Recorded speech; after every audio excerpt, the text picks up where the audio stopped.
Olá! Fraudes, a ação de quadrilhas que desviam bilhões de reais em benefícios que amparam o brasileiro nos momentos em que ele mais precisa. A cada 10 minutos, 1000 pessoas sacam fundo de garantia. Quem recebe o seguro-desemprego e continua trabalhando normalmente, sem registro na carteira, comete crime. As pessoas, não, mas eu só estou fazendo isso para ajudar, está fazendo isso para fraudar. Na época da piracema, quando é proibida a pesca, entra em ação o seguro-defeso para ajudar no sustento das famílias. Que as pessoas, muitas das vezes, não são pescadores e recebem esse auxílio. Registro Civil Nacional. A solução para acabar com boa parte das fraudes pode estar na ponta dos dedos. O principal objetivo do projeto é realmente a criação de uma base única de dados, integrada e articulada em todos os níveis da federação. Não perca, é agora no Justiça para Todos, que está só começando.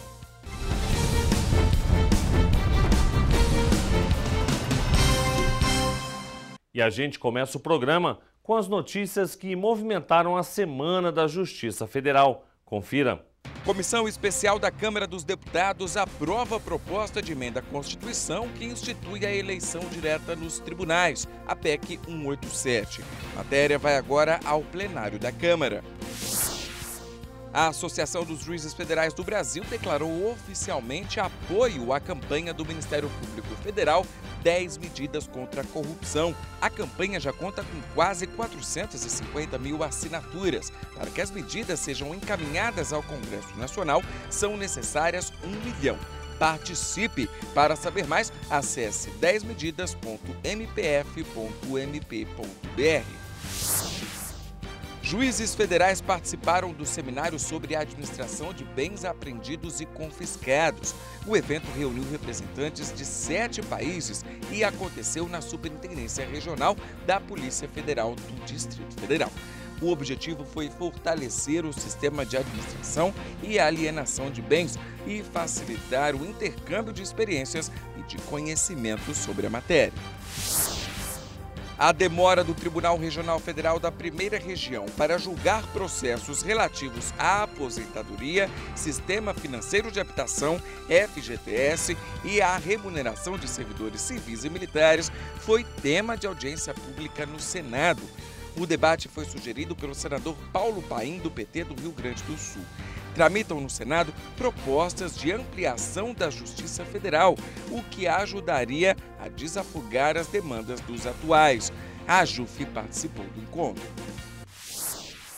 Mais de 8 milhões de brasileiros estão sem trabalho. E até conseguir uma recolocação no mercado, eles podem contar com o seguro-desemprego. É um benefício que consome todos os anos milhões de reais dos cofres públicos. Mas nem sempre esse dinheiro vai parar na conta certa.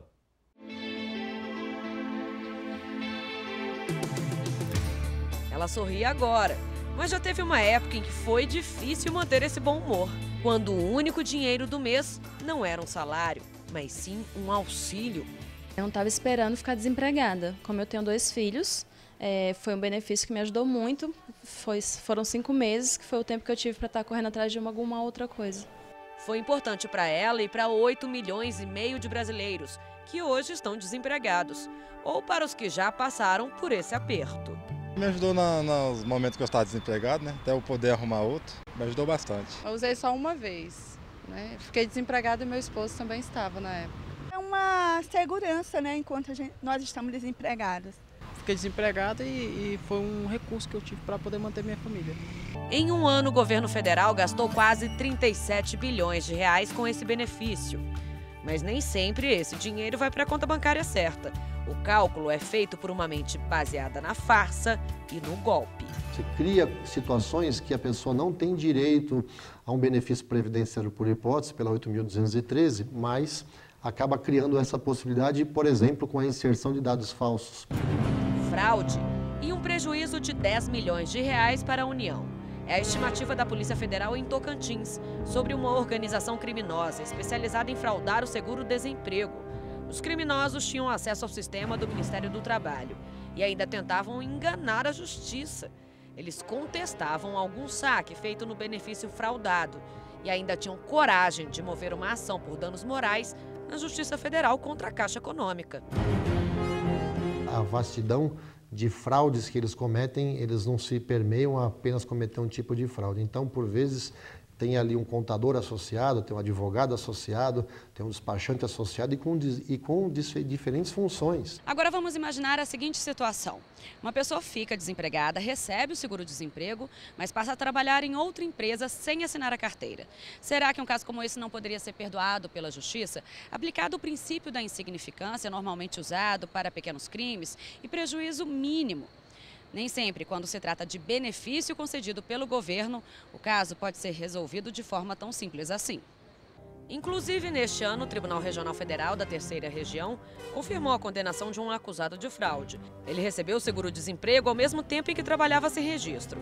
Pela internet, o juiz federal Paulo Fontes, de São Paulo, explicou por que esse tipo de trapaça não é insignificante. Existem decisões que aceitam o princípio da insignificância, mas outras decisões têm se orientado no sentido de não permitir quando se tratar de fraude contra a Previdência Social, justamente considerando que a Previdência tem uma relevância social, pública muito grande, então essas decisões impedem a aplicação do princípio da insignificância nesses casos. O Fundo de Garantia do Trabalhador também tem sido alvo até de pequenos fraudadores. Sabe aquele jeitinho brasileiro? Doutor, eu preciso sair e me demita, porque eu preciso receber meu fundo de garantia. E isso é uma fraude. As pessoas, não, mas eu só estou fazendo isso para ajudar. Está fazendo isso para fraudar. O nome é fraude mesmo. Afinal, o FGTS existe por um motivo. É uma poupança do trabalhador que ele pode usar em determinadas situações previstas na legislação. Ele pode sacar esse valor em determinadas situações. Existem critérios para o saque. É quando o empregador demite seu empregado sem justo motivo, sem justa causa. Essa hipótese de saque ela é responsável por quase 60% dos saques do fundo. A maior parte dos saques ela é direcionada para o trabalhador, né? Ou seja, porque o recolhimento se dá sempre do empregador para o trabalhador. Então, há algumas situações em que o empregador pode sacar. Agora, por exemplo, nessa regulamentação dos domésticos, haverá uma conta do empregador em que ele vai fazer uma reserva para uma eventual demissão sem justa causa. Então, se por acaso o vínculo empregatício for rompido por uma outra razão, e não a demissão sem justa causa, será o empregador que vai poder sacar essa sua poupança. Mas, na maior parte, ela é para o trabalhador, para assegurar que o trabalhador possa utilizar desse benefício nas razões que estão listadas em lei, as principais, né, demissão sem justa causa, auxílio para moradia, né, e aposentadoria são as principais razões. Vale também se você quiser dar entrada na casa própria, caso tenha se aposentado, ou ainda quando a pessoa se torna um paciente, em tratamento para a cura de um câncer, por exemplo. Problema de saúde grave, mas nem sempre real. A pessoa está saudável. Mas vai lá e saca, usando o quê? Documentos médicos falsos. Isso tem acontecido uma constante no país. E quando o beneficiário não é fraudador e sim uma vítima? Alguém saca, então é alguém que se faz passar pelo segurado, se faz passar pelo beneficiário para poder sacar o valor do fundo de garantia, sacar o PIS, sacar o seguro-desemprego, etc. Às vezes até o próprio beneficiário nem está sabendo que sua conta de fundo de garantia, por hipótese, está sendo vítima de uma fraude de alguém que se faz passar por ele e arruma lá os requisitos do artigo 20, da 8.036 de 90 e faz o saque do fundo de garantia. A pessoa tem que tentar despender um pouquinho do seu tempo e se informar. Primeiramente, o lugar indicado realmente é a Agência da Previdência Social. Se ainda persistir alguma dúvida a respeito do direito dela àquele benefício previdenciário, ela pode comparecer na Justiça Federal. Até aqui, sentado no banco da praça, o trabalhador pode conferir o extrato do FGTS. Pode pegar o celular, olha, entrar na página aqui e dar uma conferida. Ou ainda receber uma mensagem e receber também o extrato pelos correios. O importante é dar sempre essa conferida no extrato do fundo de garantia, porque isso evita a fraude. Um documento que é só seu, como esse aqui, olha, tá na sua mão, pode parar de certa forma em mãos erradas. A diferença é o seguinte, esse é o verdadeiro e o outro, falso. A cada 10 minutos, 1.000 pessoas sacam o fundo de garantia, né? Para isso a gente disponibiliza e se utiliza de recursos avançados, recursos tecnológicos avançados, né? A gente se utiliza de certificados digitais, né? Do cartão do cidadão, né? E o trabalhador é parte importante, né? Desse processo de segurança, né? Para isso, a gente disponibiliza as ferramentas de acompanhamento, a exemplo, né, do serviço que ele pode se cadastrar para receber as mensagens no seu celular. Segurança que o governo também tem responsabilidade. Cada órgão tem o seu sistema e precisaria que os sistemas se falassem entre si para poder levar uma melhor prevenção quanto às fraudes. Parte da solução está também no que cada um pode oferecer. Eu acho que tem que ter a consciência de que cada um que combina com seu empregado doméstico, por mais que seja por uma boa intenção de tentar ajudar, e faz uma documentação falsa para que ele, com aquilo, saque um dinheiro que ele não tem direito de sacar, aquilo é uma forma de atentar contra uma verba do Estado e, portanto, é sim uma forma de sentido amplo de corrupção. Então, nós temos que ter consciência de fazer a nossa parte.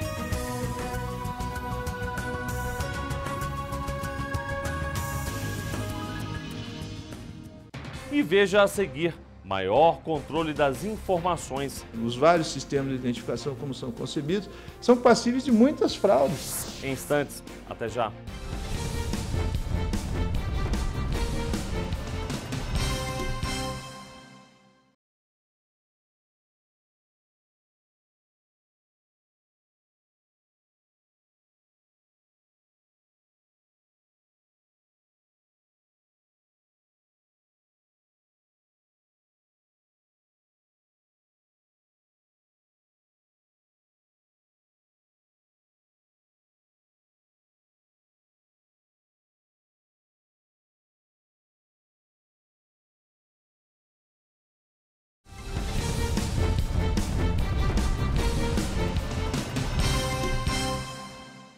Para tirar uma nova via da carteira de identidade, você só precisa da certidão de nascimento, se for solteiro, ou a de casamento.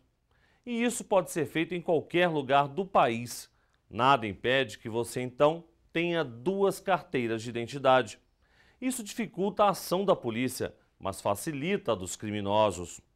A solução para isso pode estar na implantação do Registro Civil Nacional. A experiência já deu certo na Justiça Eleitoral. Primeiro passo, comprove que está vivo. A comprovação de vida ela é muito importante, porque é através dela que o INSS controla se a manutenção do pagamento dos benefícios é devida a todos os beneficiários. Isso é importante para o país, para a economia, para evitar gastos e pagamentos indevidos. Porque enquanto isso, esse é o primeiro passo lá do outro lado. A primeira fase é a fase de cadastramento, onde se monta uma pessoa através de uma certidão de nascido vivo falsa, uma certidão de nascimento falsa, um RG falso, um CPF falso, uma carteira de trabalho falsa. Então essa primeira fase é a fase de cadastramento. Vamos ao segundo passo, mas caminhando do lado honesto dessa história. Participe do recadastramento. Recadastramento é quando o INSS solicita que os beneficiários apresentem toda a sua documentação para regularização de cadastro, como já aconteceu há alguns anos atrás. Nesse momento, a gente não está fazendo recadastramento, é simplesmente a identificação para comprovação de vida dos beneficiários. Preocupações necessárias para não ter o pagamento interrompido. O INSS quer e precisa saber se você está vivo. Basta o beneficiário do INSS comparecer à rede bancária, comparecer no banco onde ele recebe o benefício e identificar-se através do seu RG, do seu CPF, né, para que o banco registre que essa pessoa permanece viva. No caso do beneficiário impossibilitado de comparecer à rede bancária, ele pode nomear um procurador para fazer essa comprovação de vida no lugar dele. E quando chega a hora, é claro que esse dinheiro não serve mais. E olha, sacar a aposentadoria de alguém depois da morte é crime de estelionato e falsificação documental. O Tribunal Regional Federal da 5ª Região já julgou um caso desses. A pessoa que se passou por um aposentado morto acabou condenada. Algumas vezes, quem mais deveria defender um patrimônio, que é de todo o país, ainda participa das farsas. A fraude também pode acontecer no âmbito do INSS, que é um problema também que ocorre quando há dentro do INSS funcionários que coadunam com isso. Aqui no Distrito Federal, a Polícia Federal prendeu 7 pessoas suspeitas de desviar recursos do INSS. O prejuízo pode ter chegado a 170 milhões de reais. 3 pessoas eram servidores e a Justiça Federal determinou o afastamento dos cargos até que o caso seja finalizado. Mais de 400 benefícios tiveram que passar por revisão. Já fiz algumas operações de combate às fraudes contra o INSS e nas nossas operações sempre há a presença de um ou mais servidores que são rapidamente afastados. Quando está sobrando dinheiro no bolso de quem comete a fraude, falta em algum lugar. Se você tem uma diminuição de arrecadação por conta de fraude, fatalmente o pagamento dos benefícios vai ser afetado por outras questões orçamentárias, questões que afetam o equilíbrio financeiro e atuarial. A questão é como evitar que isso aconteça. É uma providência extremamente simples, mas que vocês se espantariam de saber a quantidade de dinheiro que se pode economizar, dinheiro que pode ajudar os que realmente precisam se aposentar, ou os que precisam de um benefício melhor, e que esse dinheiro está vazando por falta de controle, por pequenas falhas, por pequenas fraudes. Pequena porque a solução pode ser muito simples. O CNJ passou uma regulamentação para que os cartórios de óbito incluíssem os números de previdência e o CPF, pelo menos, das pessoas que faleciam no atestado de óbito. Isso ainda está em implantação. Já reparou que cada identidade tem um número de registro? E onde você emitiu o seu documento? No Pará, Minas Gerais, no sul do país?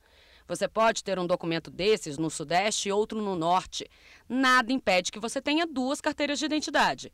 E isso é algo que dificulta bastante a ação da polícia, mas facilita a dos criminosos. Os vários sistemas de identificação, como são concebidos, são passíveis de muitas fraudes.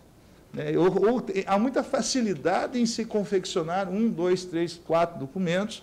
Muitos documentos são documentos verdadeiros, né, na sua forma, mas que na sua materialidade não são. E que isso causa uma dificuldade muito grande até do próprio judiciário dar uma resposta adequada, principalmente nesses casos referentes à criminalidade. Então vamos dificultar. Por exemplo, está em trâmite no Congresso um projeto de lei que usa o cadastramento biométrico feito pelo Tribunal Superior Eleitoral. Era para eleição, mas pode servir para combater o crime também. O principal objetivo do projeto é realmente a criação de uma base única de dados, integrada e articulada em todos os níveis da federação.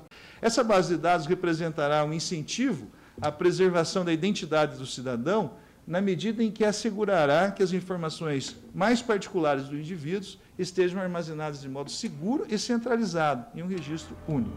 Mas de nada adianta se a gente não enxergar que uma fraude não tem tamanho. As pessoas têm que ter consciência de que têm que cumprir a lei. Esses sistemas pertencem a todos. Que se todos nós, cada um de nós, não zelar por eles, não haverá o suficiente para o futuro, para os nossos filhos, para quando nós precisarmos efetivamente.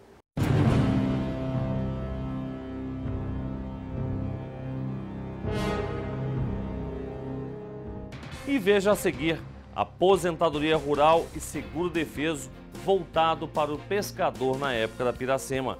Benefícios que estão no alvo das quadrilhas. É difícil controlar porque até o presente momento não houve uma iniciativa de quem de direito de exigir essa contribuição. A gente explica daqui a pouco. Até já.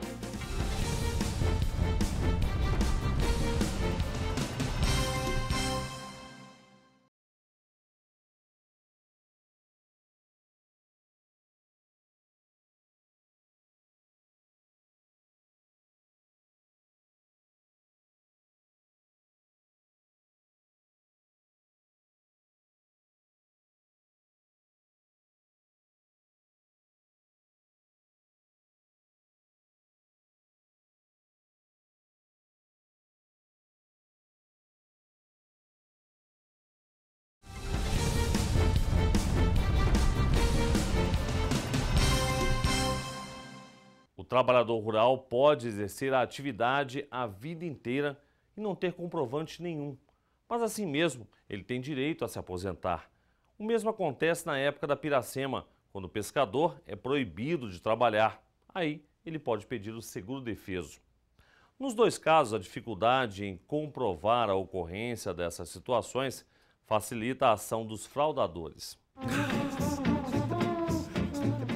É assim que aquela pessoa que finge estar com dor começa a colocar o gesso e se tornar quase um ator. Beneficiários que sabem que não têm direito se aproveitam, apresentam um documento falso aqui e ali, ou um pequeno contador, aí já não chega a ser uma organização criminosa, mas o sujeito recebe 200, 300, 500 reais, 2 mil reais para resolver um benefício aqui e ali, e aí frauda 10, 15 benefícios, o que em torno do volume da Previdência Social é pouca coisa. Mas, quando visto em agregado, é uma quantidade muito grande de dinheiro. Pior ainda quando o médico está envolvido. No Rio Grande do Sul, a Justiça Federal condenou 4 pessoas por tráfico de influência e estelionato. 2 réus eram médicos. Esse foi o resultado da operação da Polícia Federal, que investigou a venda de atestados médicos falsos, assegurados do INSS, que recebiam benefício de forma irregular. Até agora nós mostramos para vocês casos que aconteceram só em grandes cidades como Brasília. Mas e aqueles municípios pequenininhos, na zona rural, interior, cidades praianas? Será que não acontecem fraudes? A Justiça tem casos para decidir por lá? Chega muito, principalmente porque o trabalhador rural, que ele é um segurado especial da Previdência, assim como o pescador, que recebe o seguro-defeso, eles não possuem fonte de custeio. Então, o lavrador, ele colhe o que ele plantou e da sua produção ele pagaria uma porcentagem, um determinado valor para a Previdência Social. Aquilo seria a contribuição dele para o seu próprio regime. Mas ele existe no presente. O trabalhador rural, ele pode trabalhar 50 anos no campo, como nós dizemos no Nordeste, na roça, e, ao final, ele não ter comprovante nenhum. O comprovante que ele tem é a certidão de casamento, é a declaração que ele fez quando se alistou eleitor. Então, veja, como não há essa contribuição, esses documentos, eles podem ser forjados. Esse juiz federal trabalha no Tribunal Regional Federal da 5ª Região. Significa que casos que surgem no Nordeste do país, por exemplo, podem parar nas mãos dele. E apesar da experiência, vem sempre alguma surpresa. Eu já tive caso que a pessoa tinha direito, ela tinha idade, ela era trabalhadora rural, mas a pessoa que providenciou os documentos já estava tão acostumada a fraudar a Previdência que mesmo assim falsificou os documentos da pessoa, mesmo ela tendo direito. Até o que a natureza traz de benefício é vítima da manipulação. Peixes nadando contra a corrente. Essas são imagens da Piracema. É assim que os peixes fazem, sobem até as nascentes dos rios para desovar, uma palavra que já nos remete à reprodução. Por isso, pescar em determinados locais nesta época do ano é crime, compromete a espécie. Quem vive disso e captura um peixe na época da Piracema fica passível de multa e apreensão dos materiais. Para evitar tanto o problema na natureza quanto o social, existe o seguro pescador, que também está na mira das fraudes. Há na lei o que se chama seguro-defeso, que é um auxílio ao pescador durante esse período para que ele possa se manter, considerando que ele não vai poder pescar. Só que isso também ocorre muita fraude, porque as pessoas, muitas das vezes, não são pescadores e recebem esse auxílio. Controle, em parte, ele existe. É difícil controlar porque até o presente momento não houve uma iniciativa de quem de direito de exigir essa contribuição. Porque a partir do momento que houver essa contribuição, facilitaria em muito o controle dessas aposentadorias, desses benefícios. Mas para entender mesmo o que significa a Previdência, alguns só vão compreender quando a palavra faltar na prática. Para sermos mais simples, vamos só pegar o dicionário.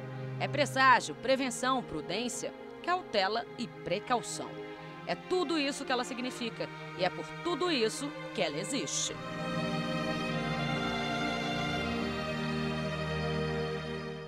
E o Justiça para Todos de hoje termina aqui. Participe enviando a sua sugestão para o e-mail imprensa@juf.org.br. Você também pode assistir ao programa pela internet, na página da JUF ou no canal da associação no endereço youtube.com/tvajuf. Obrigado pela sua companhia e até a semana que vem.